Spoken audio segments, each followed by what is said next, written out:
নমস্কার বন্ধুরা, প্রাণ গার্ডেনিং চ্যানেলের আরেকটা ভিডিওতে সবাইকে স্বাগত জানাই। বন্ধুরা, আমি আজকে আলোচনা করব ছাদ বাগানে হলুদের প্রতিস্থাপন নিয়ে। তো বন্ধুরা, আমি যেটা প্রতিস্থাপন করছি এটা কিন্তু বীজ হলুদ নয়। নার্সারিতে গিয়ে তোমরা বীজ হলুদ বললে তারা কিন্তু বীজ হলুদ দিয়ে দেবে। এটা আমাকে খাওয়ার জন্য একজন দিয়েছিল, কিন্তু এই কয়েকটা পিস খাওয়া হয়নি। তো এটার থেকে আমি দেখলাম অলরেডি গাছ বেরিয়ে গেছে, তাই আমি প্রতিস্থাপন করে দিচ্ছি। তো চলো, প্রতিস্থাপন করতে করতে ভাবলাম প্রতিস্থাপনের টোটাল প্রসিডিওরটা তোমাদের সাথে শেয়ার করি, যাতে তোমরাও কিন্তু ছাদ বাগানে এটা করতে পারো। একদম খাটুনি ছাড়া, কোনো রকম ঝামেলা ঝঞ্ঝাট ছাড়া খুব সহজে ছাদ বাগানে কিন্তু এই হলুদ চাষ করা যায়। এটাতে প্রচুর পরিমাণে অ্যান্টিঅক্সিডেন্টস থাকে এবং আমাদের লিভারের জন্য কাঁচা হলুদ কিন্তু খুবই উপকারী। তো চলো প্রতিস্থাপন শুরু করি। প্রথমে আমি কিন্তু এটাকে একটা 25 লিটারের জারে প্রতিস্থাপন করব। তোমরা চাইলে 12 ইঞ্চির টব বা গ্রো ব্যাগেও প্রতিস্থাপন করতে পারো। প্রসিডিওরটা আমি বলি কিভাবে করেছি। মাটি রেডি করতে হবে।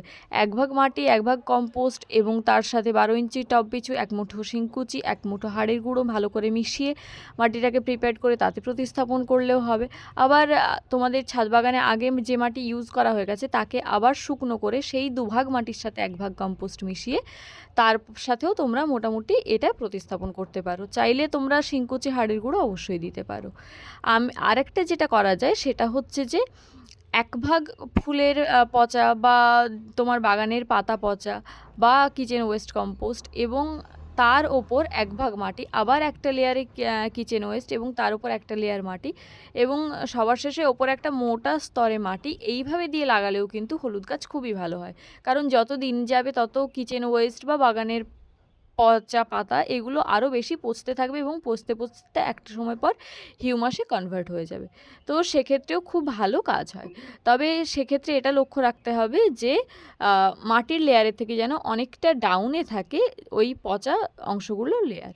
আর আমাদের তারপরে এইভাবে হলুদগুলো বসিয়ে দিতে হবে, এমনভাবে বসিয়ে দিতে হবে যাতে কিন্তু পুরোটাই মাটির তলায় চাপা পড়ে যায়। মাটির ওপরে থাকলে কিন্তু খুব একটা ভালোভাবে হবে না। তোমরা আরেকটা কাজ করতে পারো, এতে যাতে ফাঙ্গাসের কোনো রকম অ্যাটাক না হয় তাই প্রতিস্থাপনের আগে 1 ঘন্টা মতো 1 লিটার জলে 2 গ্রাম মতো ফাঙ্গিসাইড গুলে নিয়ে তাতে এই বীজগুলো ভিজিয়ে রাখতে পারো। তাতেও কিন্তু খুব ভালো কাজ দেবে। আমার মাটির সাথে ফাঙ্গিসাইড মেশানো আছে বলে আমি কিন্তু হলুদটাকে 1 ঘন্টা ধরে জলে ভেজালাম না।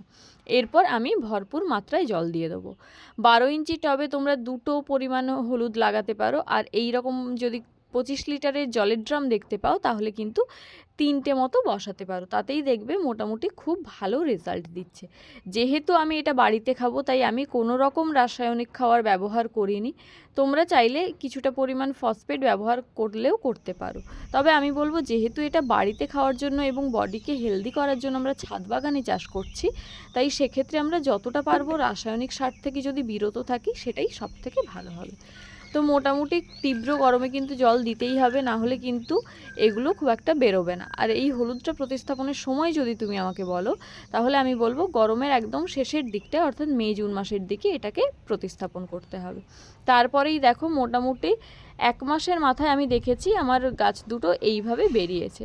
এই সময় লক্ষ্য রাখতে হবে কোনোভাবেই যেন টবে জলের প্রাদুর্ভাব বেশি না হয়, তাহলে কিন্তু গাছের পাতার যে কিনারা সেটা কিন্তু পুড়ে পুড়ে যাবে এবং হলুদের যে অংশগুলো প্রতিস্থাপন করেছিলাম সেগুলো কিন্তু ভেতর থেকে পচতে শুরু হবে এবং সবশেষে গাছটা পচে যাবে। পরিচর্যা বলতে আমি কোনো রকম কীটনাশক এখনও প্রয়োগ করিনি, তবে ইচ্ছে আছে যদি কোনো দিন পোকার প্রাদুর্ভাব বা ল্যাদা পোকার আক্রমণ দেখি, যেটা এই গাছে খুব নর্মাল, সেখানে আমি নিম তেল স্প্রে করবো 1 লিটার জলে 2 ml মিশিয়ে। তবে হ্যাঁ, ফাঙ্গিসাইড আমি স্প্রে করেছি, কারণ বর্ষাকালে হলুদ গাছে ফাঙ্গাসের খুব অ্যাটাক হয়। এক্ষেত্রে আমি সাফ এবং ব্লাইটক্স অর্থাৎ সিস্টেমিক এবং কন্ট্যাক্ট ফাঙ্গিসাইড অল্টার করে করে ইউজ করেছি। 1 লিটার জলে 2 গ্রাম মতো মিশিয়ে বর্ষাকালটা আমি ইউজ করেছি। তো তাতেই দেখো মোটামুটিভাবে আমার গরমের শেষ থেকে বর্ষার শেষ পর্যন্ত অর্থাৎ আগস্ট মাসে এসে গাছের কিন্তু এই চেহারা দাঁড়িয়েছে। দেখো গাছগুলো কত হেলদি হয়েছে, একটাও রোগ পোকা কোনো রকম নেই, অপুষ্টির কোনো রকম লক্ষণ আমি কিন্তু এখনও পর্যন্ত আমার কাছে দেখিনি। তোমাদের কারো গাছে যদি অপুষ্টি দেখা যায় তাহলে কিন্তু সিউইড এক্সট্রাক্ট 1 লিটার জলে 1 থেকে 2 গ্রাম মতো মিশিয়ে 15 দিন ছাড়া ছাড়া গাছে স্প্রে করতে পারো। ওটা কিন্তু খুব ভালো রেজাল্ট দেয়। তীব্র গরমের সময় যদি কেউ কম্পোস্ট দিয়ে মাটিটা না বানিয়ে থাকো তাহলে 1 লিটার জলে 2 গ্রাম করে বা 2 ml করে হিউমিক অ্যাসিড মিশিয়ে সেই জলটাও গাছের গোড়ায় দিতে পারো, খুব ভালো কাজ দেয়। এবার আসছি খাওয়ারের কথায়। বন্ধুরা, আমি আমার গাছে খাওয়ার হিসেবে যেটা ব্যবহার করেছি সেটা হচ্ছে খুব তীব্র বর্ষার সময় কোনো রকম খাওয়ার দিইনি, এবং সেই সময়টা বাদ দিয়ে সপ্তাহে 1 দিন করে 1 লিটার জলে 10 লিটার জলে 1 লিটার করে সর্ষের খোল পচা জল এবং যেটা দিয়েছি সেটা হচ্ছে কিচেন ওয়েস্ট কম্পোস্টের যে পচা জলটা সেটাকে মিশিয়ে গাছের গোড়ায় দিয়েছি। অর্থাৎ 10 লিটার জল নিয়েছি, তার সাথে 1 লিটার কখনো সর্ষের খোল পচা 7 দিনের নিয়েছি, 1 লিটার জলে 100 গ্রাম খোলটা ভিজিয়ে যে পচাটা হয়, এবং 1 লিটার যেটা হচ্ছে কিচেন ওয়েস্ট কম্পোস্ট থেকে যে জলটা বেরোয় ওই পচা জলটা নিয়েছি, নিয়ে 10 লিটার জলের সাথে মিশিয়ে সেই ডাইলুট করা জলটাই দিয়েছি। তো শুধুমাত্র তাতেই কিন্তু আমার গাছটা এত সুন্দর পারফর্ম করেছে। তোমরা কিন্তু একদমই ভেবো না যে খোল পচা জল বা কিচেন ওয়েস্ট কম্পোস্টের যে পচা জলটা বা ওই তরল সারটা ওটা দিলে গাছ পচে যাবে। বর্ষার সময় ছাড়া কিন্তু দিলে গাছে কিছু হবে না, গাছটা কিন্তু খুব হেলদি থাকবে।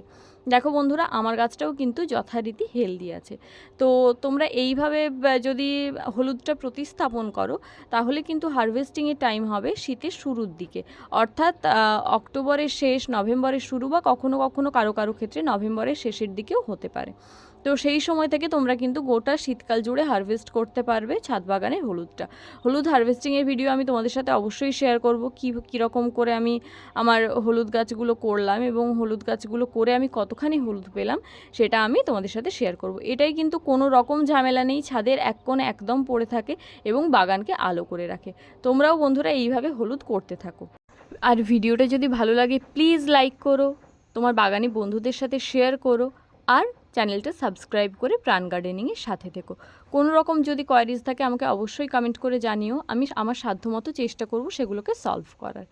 আজকের ভিডিও এই পর্যন্তই, খুব শিগগিরই দেখা হচ্ছে অন্য একটা ভিডিওতে তোমাদের সাথে। নমস্কার।